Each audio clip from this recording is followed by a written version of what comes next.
Go Farm TV! Meron bang yumayaman sa pagtatanim ng palay? Wala Go Farm, wala. Huy! What's up Go Farm? Alright? Drive lang tayo Go Farm. So meron tayong question dito. Sabi ni Go Farm Batin Giner. Okay, Go Farm, naniniwala ka ba na walang yumayaman sa pagsasaka ng palay? Yun, 'di ba? Syempre. 'Di ba? Medyo general Go Farm yung statement mo, pero try natin sagutin dun sa abot ng ating mga kaya. Okay. So, sa pagtatanim ng palay Go Farm, ako hindi naman ako mayaman, no. Opinion ko lang naman 'to. Opinion ko lang. So, sa tingin ko Go Farm, kung hindi mo itatrato na yung pagpapalay ay parang isang negosyo Go Farm, I think hindi ka yayaman sa pagtatanim ng palay, no? Kaya madami tayong nakikitang mga farmer na hindi masyadong, alam mo yun, hindi umaangat yung buhay kasi nga majority ng farmer dito sa ating bansa ay mababa yung financial literacy. Okay? Or kung meron man, nasa survival mode sila. Ibig sabihin, doon nila kinukuha lahat yung gastusin nila, yung pangkain, araw-araw na pangkain, yung gastusin sa bahay, kuryente, matrikula ng mga bata. Kaya tuloy hindi, kahit meron silang idea, hirap silang umusad.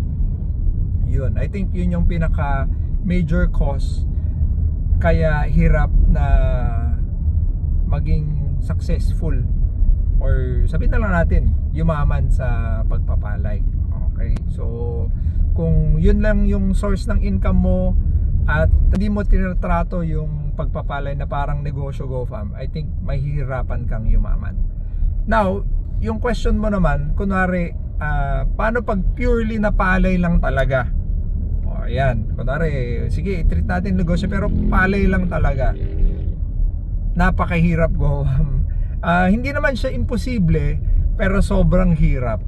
Okay, kahit naman sinong negosyante or sinong naghahanap buhay Go Farm, kung single source lang yung income mo, kunwari sari-sari store, kung yan lang, mahihirapan ka. Kahit sino Go Farm, sabi nga nila dapat meron kang at least 7 na source ng income para yung yumaman ka. Ganyan Go Farm. Okay, ano lang naman yon, statistics. Okay,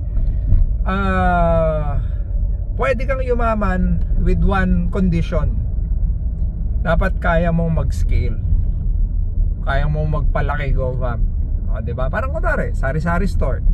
Gawin mong ano yan, supermarket, ganyan, diba? Grocery, tapos from sari-sari store, maging mini grocery, tapos hanggang sa maging supermarket ka. Yan, pwede yung ganyan. So, ganun din sa pagpapalay Go Farm. Kunwari, palayan, nag-start ka ng 1 hektarya. Tapos mag-scale ka Go Farm. Pwedeng hindi na pala pwedeng mag-multicrop kasi palay lang yung sinabi mo eh. 'Di ba? Pwedeng papalaki ka, 'di ba? 1 hectare, 10 hectares, 20 hectares, 100 hectares, parang ganyan. Okay. Pero syempre, didiskartehan mo 'yan. So in reality Go Farm, mahirap gawin 'yon. So pwede mong gawin is mag multi-crop ka. Kung i-allow nung lupa mo 'di ba? Kasi sa pagtatanim tayo pwedeng mag-explore ka kung ano yung mga high value crop, depende sa market sa lugar nyo. So madaming option Go Farm, pero syempre it takes yung knowledge, syempre yung capital, diba? At syempre yung experience. So madaming sakripisyo. Posible, pero mahirap Go Farm. So kung willing kang i-put yung work, I think magiging successful ka. Kung ang definition man ng success sa'yo magiging mayaman, I think kaya naman if you are willing to put in the work na required. Ayan, sana tinapos nyo yung video hindi lang kayong intro boys.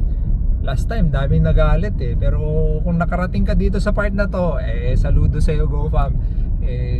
Sana mas naintindihan mo kung ano yung pinagsasabi ko, kasi yung hindi mo tinapos yung video, 'di ba?